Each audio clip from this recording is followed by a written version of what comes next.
Buen día, hermanos y hermanas, qué privilegio poder compartir con ustedes la palabra. Estamos en la recta final del año. Hemos tenido, al menos para este servidor, un año muy especial en el que hemos abordado varios temas. Yo los menciono por una sencilla razón: ubicarles dentro del contexto donde estamos en las predicaciones de cada trimestre. El año lo dividimos en trimestres en cuanto a predicaciones, y estuvimos enfocando en el primer trimestre la persona de Dios, y vimos varios de los nombres de Dios y sacando algunas enseñanzas para nuestras vidas de esa mención que se hace en las Escrituras acerca de los nombres de Dios. El segundo trimestre estuvimos hablando de los dones espirituales, un tema que ha sido tocado en la iglesia quizás más de una vez, y nuevamente lo volvimos a tocar, sencillamente para recordarnos que cada uno de los que estamos acá, que hemos creído en el Señor, tenemos por lo menos un don espiritual que ojalá lo estemos usando. Seguido a eso es que estuvimos hablando del tercer trimestre sobre lo que tenemos o acerca de lo que tenemos que hacer los unos con los otros, poner en práctica nuestros dones espirituales en el cuidado que debemos de tener los unos con los otros. Y este trimestre, este último del año, vamos a estar estudiando la carta primera a los tesalonicenses, una de las cartas más lindas, más bellas que encontramos en nuestras Biblias, una de las cartas, epístolas que el Señor nos ha dado para nuestra edificación. Siempre cuando pensamos en estos temas y en la temática del año, jamás imaginamos todo lo que vamos a estar pasando ya, por ejemplo, en este momento de la vida de la iglesia. Pero como decíamos en ocasiones pasadas, como es todo el Señor lo va ahí acomodando de acuerdo a la necesidad de cada uno de nosotros. De tal forma que nuestra oración es que el estudio de la carta primera a los tesalonicenses pueda traer aliento, pueda traer ánimo a cada uno de nuestras vidas. Vamos a ver esta mañana un poquito del inicio de esa obra ahí en Tesalónica. Les voy a dar no una introducción general de la carta, sino uno de los temas que se tocan ahí en la carta, que espero les pueda ser de bendición en esta mañana, en esta hora, cada uno de nosotros. Para este servidor, la carta a los tesalonicenses tiene un mensaje muy directo, muy especial. Me ha consolado. Yo estudio toda la carta, no solo las que voy a compartirles, sino toda la carta. Y he estado tratando de sacar cuánta lección pueda de esa carta para mi propia vida, y algunas de estas cosas las voy a ir compartiendo en las ocasiones que me toque predicarles, que me toque compartir la palabra con ustedes. Quiero animarles que abran sus Biblias al libro de los Hechos, capítulo 17. Ahí se nos narra el comienzo de la obra en Tesalónica.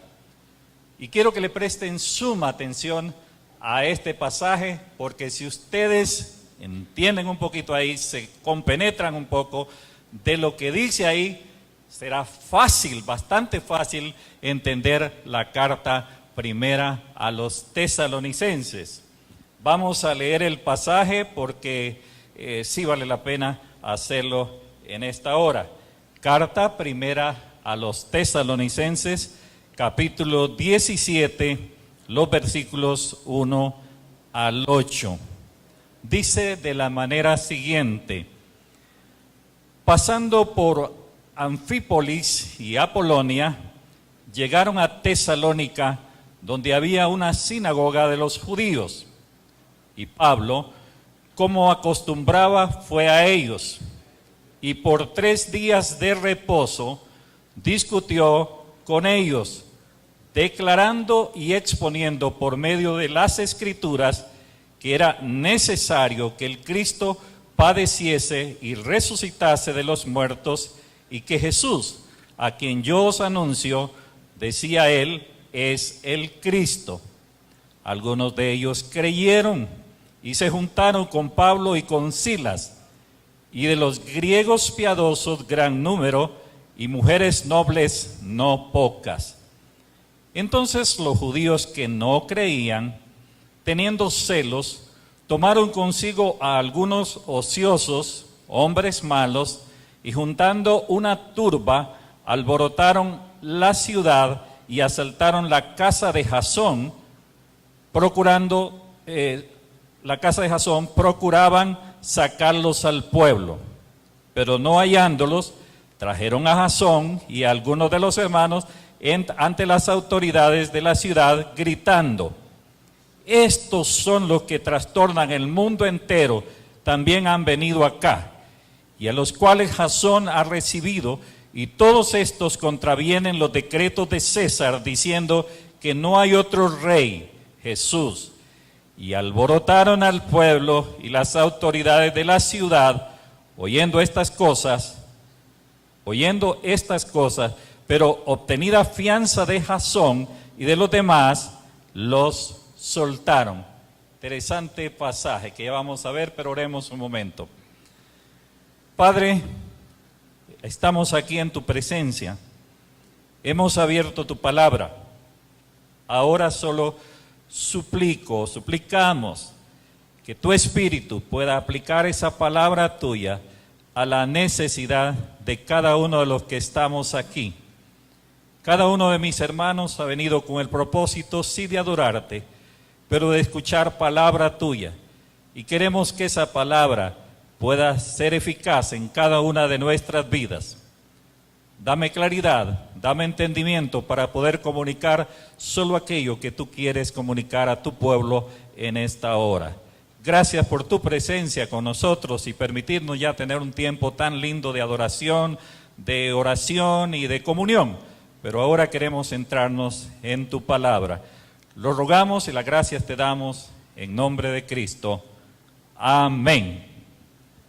Ahora, como les mencioné, en capítulo 17 del libro de los Hechos está el inicio de la obra ahí en Tesalónica, está narrado el inicio de la obra en Tesalónica. Si vamos un poquito atrás, en capítulo 16, Pablo llegó a Filipos. Si ustedes recuerdan todo lo que pasó en Filipo. En Filipo ahí se convirtieron muchas personas. Ahí fue donde aquel carcelero hizo la famosa pregunta, la pregunta del millón: ¿qué debo de hacer para ser salvo? ¿Y qué le dijo Pablo? Cree en el Señor Jesucristo y serás salvo tú y tu casa. Pero ahí mismo en Filipo vino la persecución, salieron de ese lugar de Filipo, ahí sí que para salvar la vida, y dice que pasando por varios lugares, Anfípolis y Apolonia, llegaron ¿a dónde? A Tesalónica, donde había una sinagoga de los judíos. Ustedes tienen en sus boletines, por eso no voy a ahondar en detalles sobre la ciudad de Tesalónica, solo quiero decirles que era una ciudad muy importante en aquellos días, era ciudad puerto, hoy se llama Salónica, era una ciudad comercial, una metrópoli, era una ciudad cosmopolita, diríamos hoy, una ciudad donde había gente de todos lados, incluidos muchos judíos. Y como parte, dice el pasaje ahí, de la estrategia de Pablo, ¿fue a dónde? Primero, este era un gran misionero, y esta es una de las cosas bien lindas del apóstol Pablo. Él siempre buscaba un punto de contacto. El punto de contacto en Tesalónica es que hay una sinagoga. Para nosotros y para la gente de aquel tiempo, decir que había una sinagoga es que había muchos judíos en el lugar y que por lo menos habían más de 10 judíos ahí. Donde habían 10 judíos podían tener una sinagoga, pero aquí habían muchos. Y Pablo dice que va ahí con ellos por 3 días. No es que fueron lunes, martes y miércoles, sino cuando habla de 3 días es 3 días de reposo. 3 días de reposo para compartirles las buenas nuevas de salvación. En la estrategia, saben ustedes que en la sinagoga, los visitantes, un hombre como Pablo, un judío también, se le daba la oportunidad de participar. Aquí tal vez venga quien venga y quiera decirnos, yo quiero predicar hoy aquí, ¿qué creen que le diríamos? ¿Ah? Muchas gracias, pero ya está preparado el hermano X o Y para hacerlo. Pero en aquella cultura, en aquel ambiente, se le dio la oportunidad. Y Pablo la aprovechó. ¿Para qué? Dice el pasaje. Nótenlo ustedes. Y Pablo, como acostumbraba, fue a ellos y por 3 días de reposo, ¿qué hizo? Discutió con ellos. La palabra discutir no es que se puso a pelear con ellos, razonó con ellos, trató de explicarles de la mejor forma que, mire lo que dice más adelante, declarando y exponiendo, lo que hizo fue abrirle las escrituras, que equivale a decir las escrituras del Antiguo Testamento. Ellos no tenían todavía el Nuevo Testamento, entonces no está hablando de nada del Nuevo Testamento, está hablando del Antiguo Testamento, se los expone todo lo que el Antiguo Testamento decía acerca de la venida, de la persona, de la obra de Jesucristo, de su muerte, de su resurrección. ¿Cuál fue el resultado de eso? ¿Qué dice el pasaje? Y algunos de ellos, ¿qué? Creyeron. Aquí yo saqué una de las lecciones para mi propia vida. Siempre que se expone la palabra de Dios, tiene que haber algún resultado.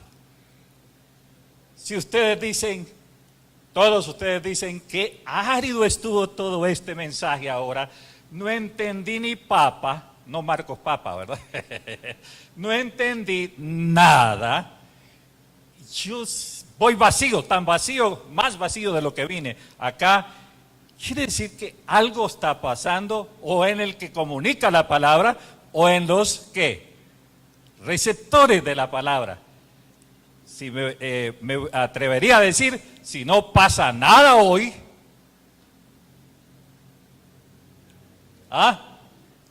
o no les expuse palabra, porque cuando exponemos palabra de Dios tiene que haber ¿qué?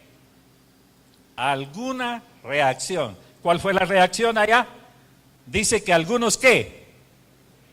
Creyeron y se juntaron con Pablo y con Silas.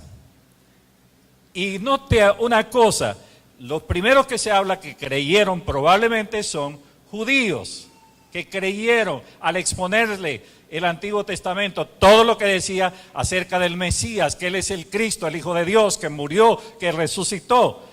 Creen muchos de ellos porque tenían sed del Señor también, tenían sed de Dios. Pero algo más dice, y de los griegos piadosos, dentro del judaísmo habían lo que se llamaban prosélitos, gente que, por así decirlo, estaban buscando de Dios también, la fuente mejor para buscar de Dios. Ellos tienen algo del conocimiento de Dios y los israelitas, los judíos hacían prosélitos, es decir, le llevaban a las sinagogas, compartían con ellos el Antiguo Testamento. Entonces, ahí hay un montón de griegos también en la sinagoga y muchos de ellos ¿qué? Creen también en el Señor. Ahora note lo que sigue diciendo. Griegos piadosos, quiere decir que ellos tenían también interés en las cosas. Y se habla mucho en la escritura de algunos de esos griegos piadosos. Y sigue diciendo, y mujeres nobles no pocas. Mujeres nobles, podría ser mujeres de la alta sociedad de Tesalónica. Recuerden que ahí hay gente que trabaja para el Imperio Romano. Esa era una de las sedes principales del Imperio Romano. En una ciudad comercial muy rica, había prosperado mucho. Hay mujeres de la alta sociedad y qué interesante que muchas de ellas también sedientas de Dios creen en Jesucristo como su Salvador personal.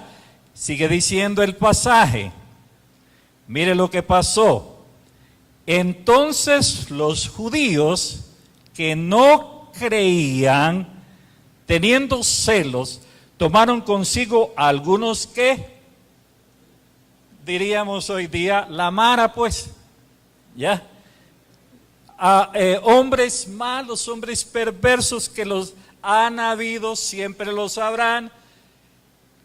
Y ellos, los judíos, como tantos hoy día, tenían una habilidad especial para lo que se llama el manejo de masas. Ese es un tema fascinante, para al menos para este servidor. Cómo manejar a las masas, cómo inducirlas a lo que uno quiere. Y eso fue lo que hicieron estos judíos que no creían. Dice que teniendo celos tomaron consigo a algunos ociosos hombres malos y juntaron una turba. Una turba en un rato. Hoy estuvimos hablando otra vez del rumor y cómo el rumor se da y todo eso. Se va pasando la noticia y ahí viene la mara, pues. ¿Y qué dice el pasaje? Alborotaron la ciudad. Ahora hay un alboroto. ¿Dónde? En Tesalónica. ¿Por qué? Por estos hombres que andan predicando ahí. Ahora note lo que dice. Vienen y los acusan. ¿De qué los acusan? Estos trastornan al mundo entero. Estos que trastornan al mundo entero también han venido ¿qué? Qué bueno que se nos acusara a nosotros de eso. ¿De trastornar qué? Este mundo. Pero lejos de estarlo trastornando, lo estamos confundiendo muchas veces. Estos que trastornan al mundo, que ponen al mundo,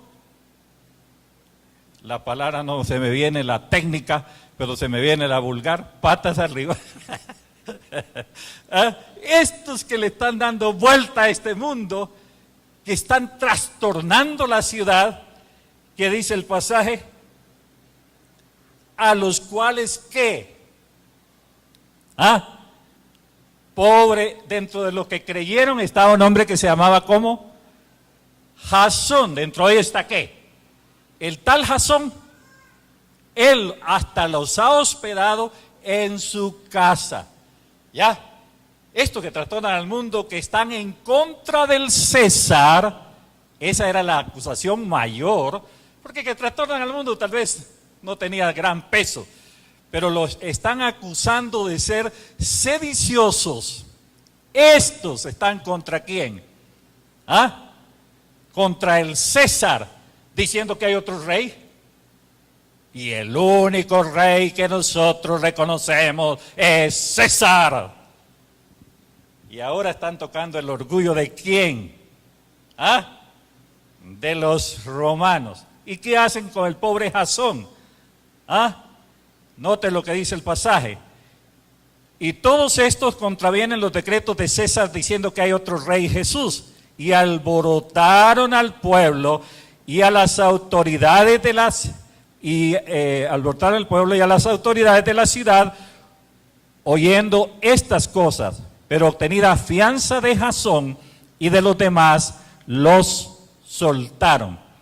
Aquí no nos vayamos tan así de prisa. Pablo por 3 días, por 3 sábados, está yendo a la sinagoga. Ya hay un grupito de creyentes. ¿Qué hace con ese grupito de creyentes? Empieza a reunirse ¿dónde? En casas. Y una de las casas era la casa ¿de qué? De Jasón. Más adelante vamos a ver un detalle muy interesante, que en poquitos días, semanas, porque yo no creo que ahí fue seguidito, 3 días, 3 sábados, ya el lunes, ahora alborotan al pueblo, no, pasaron tal vez para mí algunos días, pero pocos días, y en pocos días, Pablo les ha dado un montón de doctrina a ellos, incluida el regreso del Señor, incluido el día del Señor, que habla en la segunda carta a los tesalonicenses. Si hay algo que me impresiona de Pablo, en su labor misionera, en su labor pastoral, es que en poco tiempo preparó a estos hermanos. Ahora, Paulito tenía sus orejas. ¿Cómo lo dice usted? ¿Dónde estaba hospedado? ¿Dónde estaba hospedado? ¿En la casa de quién? De Jasón. ¿Ustedes creen que los judíos fueron detrás de Jasón? No, ¿detrás de quién? De Pablo y de Silas, pero no los encuentran. ¿Quién le sopló a Pablo? No me lo pregunté porque yo tampoco sé, pues si ustedes no saben, ¿qué voy a saber yo? Pero total es que Pablo se da la escapada, por así decirlo, y a quien encuentran, obvio que ahí vivía el pobre Jasón, y ahora lo acusan y lo llevan frente a ¿qué? A las autoridades. ¿Cuál es la acusación? ¿Ah?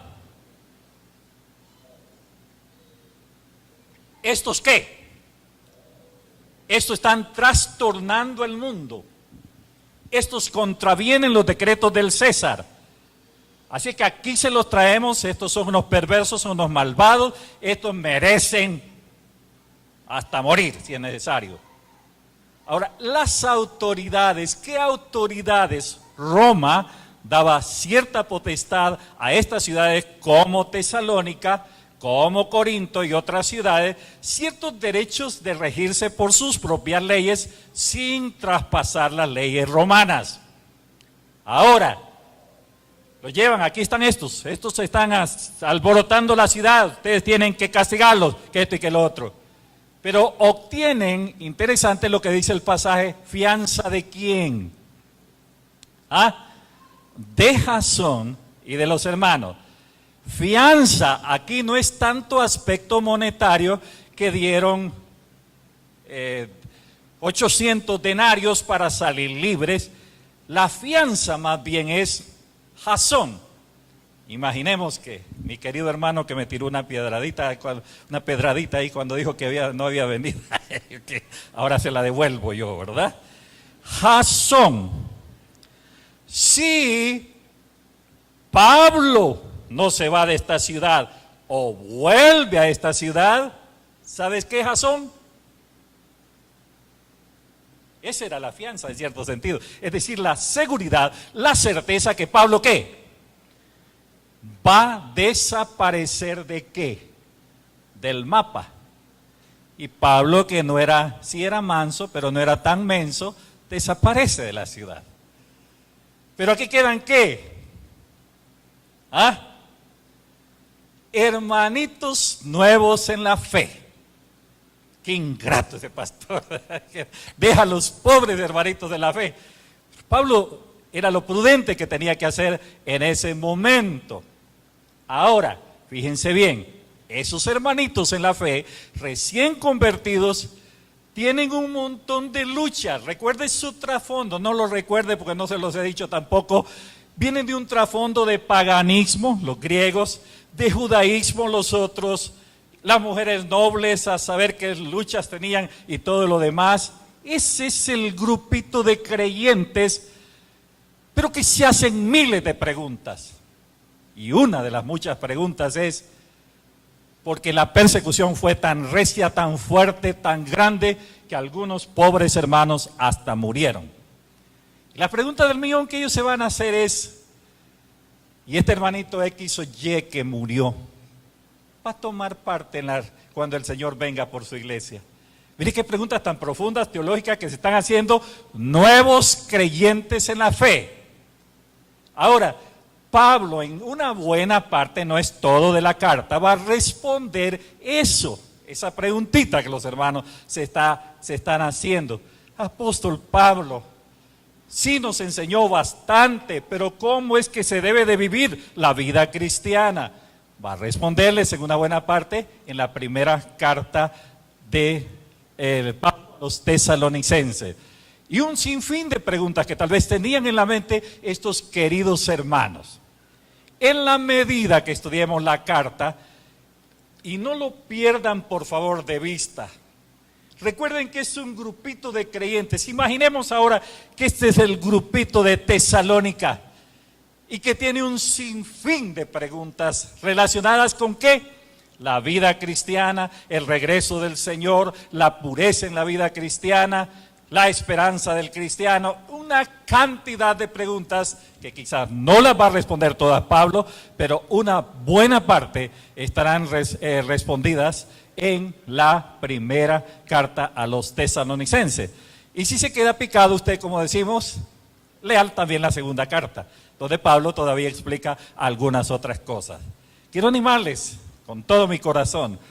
a que lean la primera carta a los tesalonicenses.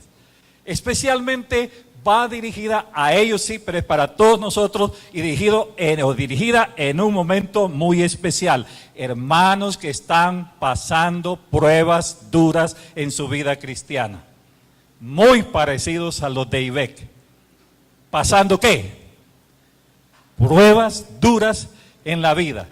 Levante la mano el que no tenga problemas aquí. Hay 3 que dicen no. No, ninguno, ¿verdad? Todos tenemos ¿qué? Problemas, luchas en nuestra vida cristiana. Pero la lucha más grande de la cual va a hablar es relacionada con eso de la separación de seres queridos. Mire, uno puede aguantar un aguacero, puede aguantar que se le quemó la casa, puede aguantar que perdió el trabajo, puede aguantar que se enfermó, pero aguantar que mi esposa del alma ya está con el Señor es motivo de sí, de regocijo, pero no crean, es duro en la vida. O de ustedes que han pasado la pérdida de seres queridos, o de ustedes que están pasando alguna situación difícil, eso no es fácil en la vida, mis amados hermanos. Eso es duro en la vida, por muy cristiano que uno sea. Es siempre y siempre será duro, es duro. ¿Que el Señor nos ayuda? Amén, gloria a Dios. Pero que es una situación la que tenemos que aprender a manejar paso a paso. Eso es pasito a pasito. Si yo les contara acá a ustedes, yo ya siento que voy por acá cuando retrocedo como 3 pasos otra vez. Lo duro que es, no es fácil, pero vamos a ver la carta mejor. ¿Qué es lo que Dios dice? Carta primera a los tesalonicenses. ¿Trajeron almuerzo? Porque hoy le estudiamos toda la carta. No. Lo que voy a hacer ahora es esto, que a mí me fascina y por eso se los comparto. Uno de los ejes, ¿a qué le llamo ejes? Pablo toma un pensamiento y alrededor de eso teje muchos otros de sus pensamientos. Ahora, aquí no hay un solo pensamiento. En la carta hay más de un pensamiento. Pero es interesante ver cómo va hilando, tejiendo todo el apóstol Pablo. El tema que quiero que me sigan, que descubramos un poquito, que aprendamos ojalá un poco también, es sobre el tema de la esperanza del cristiano, que es uno de los ejes principales de la primera carta a los tesalonicenses. La vida cristiana, va a decirnos el apóstol Pablo, se los digo yo esta tarde ya, la vida cristiana es una vida de esperanza. ¿Pueden decir amén a eso? Ahora, ¿esperanza en qué? Lean conmigo ahí rapidito. Primera carta a los tesalonicenses, capítulo 1. Miren lo que dice los versículos 10, el versículo 9 y 10. ¿Lo tienen? Quiero que me sigan, ojalá, ahí. Dice en capítulo 1, versos 9 y 10, está hablando de los hermanos de Macedonia. Macedonia era toda la región. Y todos los hermanos de Macedonia están hablando de los hermanos de Tesalónica. ¿Y qué están diciendo? Mire lo que dicen.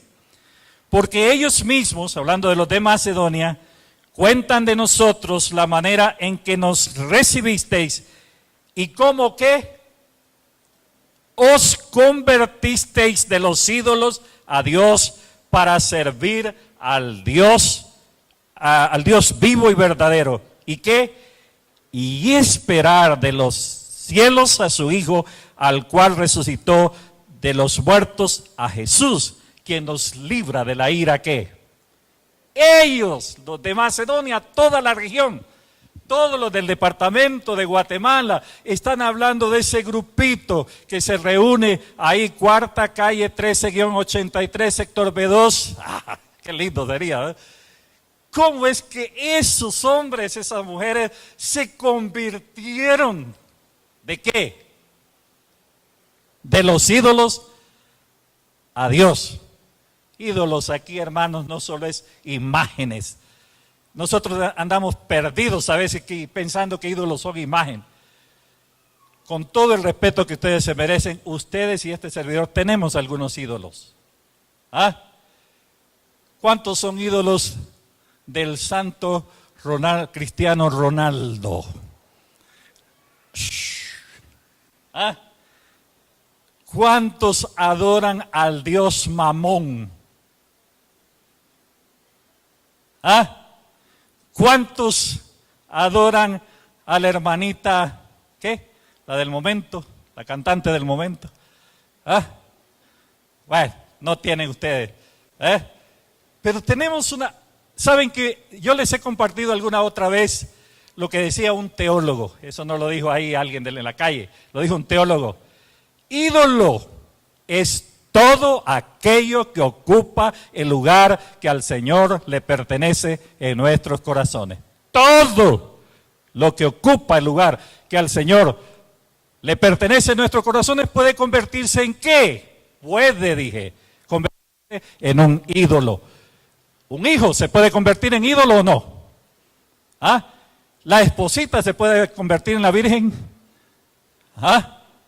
Claro que sí, el esposito, cualquiera. Nosotros quizás somos los más propensos a tener más ídolos que otros ahí en la calle quizás. Pero todo el mundo habla de cómo esta gente en Tesalónica se han dado una vuelta de 360 grados, se han convertido de los ídolos y ahora su mirada está ¿en quién? En el Dios vivo y ¿qué? Y verdadero. Ellos no están siguiendo a un Dios que muerto, un Dios que no tiene vida, sino el Dios vivo y verdadero. Y esos creyentes tan lindos de Tesalónica, ustedes, mis queridos hermanos, le dice Pablo, no solo se han convertido de los ídolos a Dios, sino que están en espera de ¿qué? Del glorioso retorno de nuestro Señor Jesucristo. Miren lo que dice otra vez. Y esperar, ellos tenían esperanza, que el Señor vendrá otra vez. Ahora, miren lo que dice el pasaje, por favor préstele atención a esto. Esperar de los cielos a su Hijo. Nosotros no estamos esperando un evento solo de la segunda venida y ahí nos embolan a muchos, nos enredan a todos, que la venida por aquí, que la venida por allá. Nosotros no esperamos un evento, esperamos a una persona que vendrá nuevamente por aquellos que Él redimió. Jesucristo. ¿Y qué dice el pasaje ahí? Resucitó de los muertos. ¿Y saben una motivación por qué lo esperamos? Porque Él, dice Pablo, nos libra ¿de qué? De la ira venidera. Miren, hermanos, lo que a este mundo le espera, si queremos hablar un poquito de profecía, viene el día de la manifestación de la ira de Dios. Y qué lindo es saber que usted y yo hemos sido ¿qué? Librados de esa ira venidera. Y por eso estamos esperando ¿a quién? A Jesús, quien nos salvó, quien nos redimió, quien nos ha dado vida eterna. Esperamos el regreso glorioso del Señor Jesucristo. ¿Puede usted imaginar lo que significará para este su humilde servidor? No tan humilde que se diga, pero ese día glorioso de ver cara a cara al Señor y ver a mi reina ya no agonizando en un hospital, ver la gloriosa hora glorificada en la presencia del Señor. Yo espero ese día, mis queridos hermanos. Lo anhelo con todo mi corazón. Quisiera que fuera hoy, pero no solo por eso, sino porque el Señor dijo que regresará. ¿Por quién? Si yo me voy, les voy a preparar lugar y vendré otra vez. Pero les pregunto con todo mi corazón, ¿de veras están esperando el regreso del Señor? ¿Ah? ¿De veras? ¿Y por qué están pensando tanto en la comida de este mediodía? No, eso es broma. Mire, si nosotros de veras viviéramos a la luz de esa esperanza gloriosa del regreso del Señor, como dicen por ahí en la calle, otro gallo nos cantara. La vida cristiana es una vida de esperanza, pero no solo de esperanza. Se me está yendo el tiempo rápidamente y tengo que ir terminando. Miren lo que dice capítulo 2, porque solo tomé un eje, yo no estoy haciéndole ahorita exégesis del pasaje. Miren lo que dice, o un resumen del pasaje. Miren lo que dice en el versículo 19. Hablando a estos hermanos, recuerdan, de Tesalónica, les dice, porque en versículo 19, 2:19, porque cuál es, miren antes el versículo 18, perdón, por lo cual quisiéramos ir a vosotros, yo, Pablo, ciertamente una y otra vez, pero Satanás me ha estorbado. No vayan a creer que soy un cobarde, que salí corriendo de Tesalónica y que no he querido regresar. He tenido inmensas ganas de estar otra vez con ustedes, pero Satanás, ¿qué? Yo creo que Satanás aquí no es tanto que demonios se le aparecían por aquí y por allá, sino es toda la oposición que había donde.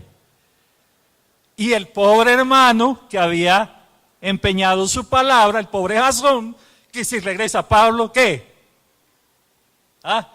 Mi querido Jasón, yo no quiero que desaparezcas del mapa ahorita, así que no voy. Pero miren lo que dice, a la distancia, porque ¿cuál es nuestra esperanza o gozo o corona de que me gloríe? ¿No lo sois vosotros delante de nuestro Señor Jesucristo en su venida? Otra vez vuelve a tocar la esperanza del regreso del Señor. Y espero el regreso del Señor, decía Pablo. ¿Saben por qué, mis queridos hermanos de Tesalónica? Porque el Señor tendrá recompensas para este servidor. Ahora, la motivación no es una motivación egoísta, y aquí yo otras veces he predicado y he dicho en otros lados, por supuesto, que qué lindo es que vamos a recibir este premio del Señor, la corona de justicia, que esto y que lo otro, y por aquí que por allá.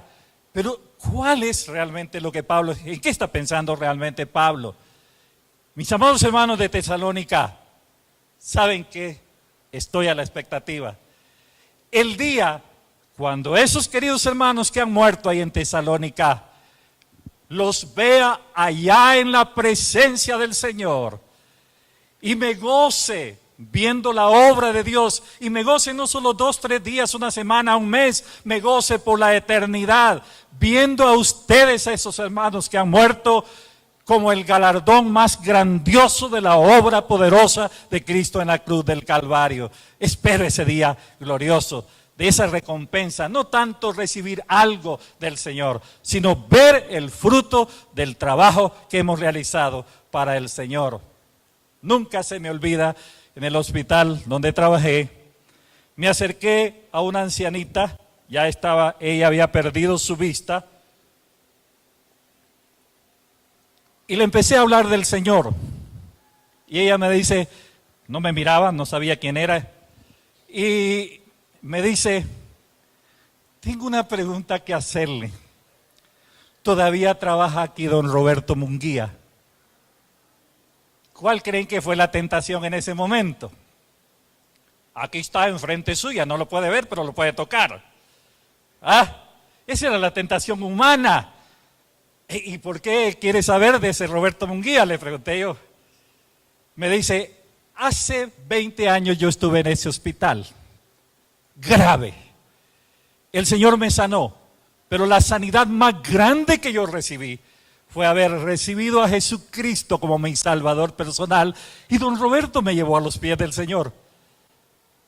Y ahí sí, ya con lágrimas en mis ojos, le digo, yo soy el que habla contigo, mujer. Tan piadoso, ¿no? Yo soy el que habla contigo. La abracé, lloramos, y me dice, el Señor me ha concedido una de las peticiones de mi corazón. Quería, cuando tenía mi vista todavía, verlo otra vez, pero qué lindo es escucharlo. Perdón, esos, alábate pato que mañana te mato. Pero que en esta tierra uno puede tener la satisfacción, ya estaba perdiendo la palabra, la satisfacción de ver a esas personas que han creído en el Señor, caminando con el Señor, esperando en el Señor, confiando en el Señor, que será el día cuando le veamos allá en la presencia del Señor. Pero aquí viene un mensaje para ustedes y para este servidor. ¿A cuántos de los que usted ha ganado para Cristo espera ver allá? ¿Cuántas personas ha llevado usted a los pies del Señor? Y qué triste sería presentarnos en la presencia del Señor con las manos vacías. No quiero decirle que allá se va a poner a llorar. ¿Ah? No. Allá será todo perfecto gozo. Pero usted no tendrá la satisfacción de ver a esas personas que usted guió a los caminos del Señor, ahí en la misma presencia del Señor. La vida cristiana, dice Pablo, es una vida de esperanza en los galardones que el Señor nos dará. Y otra vez repito, no tanto galardones de que me va a dar esto, que me va a dar aquello, sino la satisfacción de ver a esas personas que hemos guiado a los pies del Señor. ¿Qué más les va a decir? En capítulo 4 les dice que tenemos esperanza de la resurrección. ¿Cómo va a ser eso? ¿Ah? Se los explica en detalle en capítulo 4, versículos 13, y ese pasaje me tocará exponerles a ustedes también. Entonces ya estoy estudiando eso. Pero miren, un pasaje un poquito polémico. Dice en capítulo 5, verso 8. Recuerden que tenemos esperanza del regreso del Señor, tenemos esperanza de galardones, tenemos esperanza de la resurrección. A propósito, los hermanos de Tesalónica no tenían problemas en creer que vamos a resucitar. El problema era de ellos, ¿cómo va a ser el asunto? Y se los explica en detalle, yo se los explicaré un poquito, no como Pablo lo hizo. Pero capítulo 5, verso 8 dice, póngale atención a este versículo, se los dejo ahí para meditación esta semana. Dice 5:8 de Primera Tesalonicenses, pero nosotros que somos del día, seamos sobrios, habiéndonos vestido con la coraza de fe y de amor y con la esperanza de ¿qué? ¿La esperanza de qué? Dice. Aquí hay un problema de exégesis. Se los planteo. ¿Es que la salvación es una esperanza para el cristiano? Es decir, que estamos solo esperando que al fin, a ver si somos o no somos salvos. Y algunos se pierden en este versículo y entran en duda. Sí es una esperanza, a saber si al fin voy a... Quiero decirles así tácitamente, si usted ha creído en el Señor, usted es salvo por la eternidad. ¿Lo creen o no lo creen? El que cree en el Hijo tiene ¿qué? Vida eterna. No es que tendrá o que tal vez puede. Entonces, ¿de qué está hablando Pablo? Yo les digo que recién convertido, tuve un pastor como Pablo que me enseñó mucha doctrina y no más en los primeros días de mi vida cristiana. Y nunca se me olvida una clase sobre los 3 tiempos de la salvación. Salvación pasada, salvación presente y salvación ¿qué? Futura. Salvación pasada, ¿qué es eso? La salvación pasada. En el pasado yo fui salvo de la condenación, de la ira venidera. Tengo a Cristo en mi corazón. En el presente estoy siendo salvo de las garras del pecado. ¿Quién de ustedes no miente? ¿O no ha mentido? ¿Quién de ustedes no ha codiciado algo estos últimos días? ¿A quién de los hombres no se le saltan los ojitos viendo las chicas bonitas en la calle? Ninguno, ¿verdad? Todos ustedes aquí son santos. De esa santidad va a hablar Pablo también. Pero lo que está diciendo, en el presente, el Señor me está librando de esas garras del pecado. Llegará el día final, cuando yo seré salvo totalmente de la presencia de ¿qué? Del pecado. Y estaré con el Señor donde no habrá más tentación, más prueba, más llanto, más dolor, más sufrimiento, más problemas en la vida de estar luchando con los deseos de la carne. Ahora la pregunta exegética, ¿de cuál de los 3 tiempos? Si es que nos metemos en esos los tiempos, alguien lo puede rebatir y rebátalo pues, pero para mí sigue siendo claro. ¿De cuál de los 3 tiempos está hablando Pablo? ¿Pasada, presente o futura? Les leo otra vez el versículo. Miren lo que dice otra vez. Habiéndonos vestido de la coraza de justicia, de fe y de amor, y con la esperanza de salvación, ¿como qué? Como yelmo. ¿De cuál salvación está hablando? ¿Pasada, presente o futura? ¿De cuál? Tarea para toda la semana. Ahora, solo les voy a decir algo. Lejos de estar hablando de inseguridad de salvación, es la seguridad de la salvación. Ese que un día fue salvo, ¿será qué? El que comenzó en Filipenses, dice Pablo, en vosotros la buena obra, ¿la va a qué? ¿Quién la comenzó en usted? El Señor. ¿Quién la va a terminar? Roberto. El Señor la va a terminar en usted, le guste o no le guste, quiera o no quiera, dude o no dude, lo crea o no lo crea.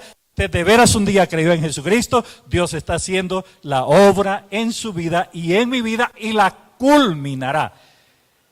Solo dos cosas más, porque Pedro y Juan nos dan unos destellos también sobre esta esperanza. Tenemos esperanza de salvación, esperanza del regreso del Señor, esperanza de galardones, esperanza de la resurrección, esperanza también de la salvación, que ya es segura, pero Pedro dice que nuestra esperanza es viva. ¿Por qué? Porque está establecida, puesta en el que vive y permanece por los siglos de los siglos, el que murió en la cruz del Calvario por nosotros. Pero Juan agrega un detalle interesante y dice en capítulo 3:3 de Primera de Juan, que el que tiene esta esperanza se purifica. Está hablando de la esperanza del cristiano. Y este mensaje sí es bien directo y dice, el que tiene esta esperanza se purifica. Es decir, si usted y yo tenemos esperanza, ¿la tienen o no? ¿Ah? Ok, entonces usted y yo, si tenemos esa esperanza, vamos a vivir vidas santas. Aquí no hay vuelta de hoja y de ojo también, ¿verdad? De pensar, de decir, yo espero el regreso del Señor y espero la resurrección. Y qué bueno que ya soy salvo. Quizás esa es evidencia que usted nunca ha creído en el Señor. Ahora, hermanos, la vida cristiana, dice el apóstol Pablo a estos queridos hermanos de Tesalónica, es una vida de esperanza. ¿Tiene esperanza usted de que el Señor vendrá otra vez? ¿Tiene esperanza en la resurrección? ¿Tiene esperanza que habrá una recompensa de parte del Señor? ¿Tiene esperanza de salvación? ¿Es viva esa esperanza? ¿Esa esperanza está moldeando su vida? La pregunta invertida también, o que tal vez debía haber hecho al principio es, ¿ya tiene esa esperanza? ¿Ya tiene esa esperanza? ¿Sabe qué me he encontrado? Mucha gente que dice ser creyente, realmente no lo es. Yo he visto hijos de pastores, y los he llevado, algunos de ellos, por supuesto, guiados por el Señor, a los pies del Señor, hijos de pastores. No me extrañaría que otras personas por allá, que se digan ser creyentes, nunca de veras han nacido de nuevo. Por tanto, no tienen ¿qué? No tienen esperanza. Porque el único que puede tener esperanza es aquel que ha creído en el Señor. Si creemos que el Señor viene otra vez. Mire, la cena del Señor tiene como propósito recordarnos que el Señor ¿qué? Vendrá otra vez. Ojalá que al acercarnos a la mesa del Señor, y porque ya es tarde, no la hagamos a la carrera, sino que pensemos, Cristo murió por mí en la cruz del Calvario. Él transformó mi vida. Espero el glorioso día cuando Él venga otra vez para llevar a su amada iglesia, a la iglesia que Él redimió con su sangre preciosa. Y qué lindo es saber que soy parte de ese grupo de redimidos por la sangre de Jesucristo. Que eso pueda de veras compenetrar nuestros corazones o empapar nuestros corazones, moldear nuestros corazones y podamos gozar esta tarde de participar de la cena del Señor. ¿Tiene una pena? Quiero decirle que su pena un día va a desaparecer. El Señor viene y viene pronto. ¿Recuerdan ustedes la palabra que utilizó Pablo en cierta ocasión? Maranata. ¿Qué quiere decir qué? ¿Qué quiere decir Maranata? El Señor viene, Cristo viene. Que el Señor nos ayude a esperar su venida y ojalá que sea con vidas de santidad. Y si usted no ha creído en el Señor, es un buen momento para decirle, Señor, jamás he creído en ti. Yo he vivido ahí, aparentando, jugando a ser cristiano, pero ahora reconozco mi necesidad espiritual. Quiero abrirte mi corazón Y me gustan las palabras de mi querido hermano Roberto. Al finalizar, hable con nosotros y le podemos ayudar con el mayor de los gustos. Que Dios les bendiga. Muchas gracias por escuchar.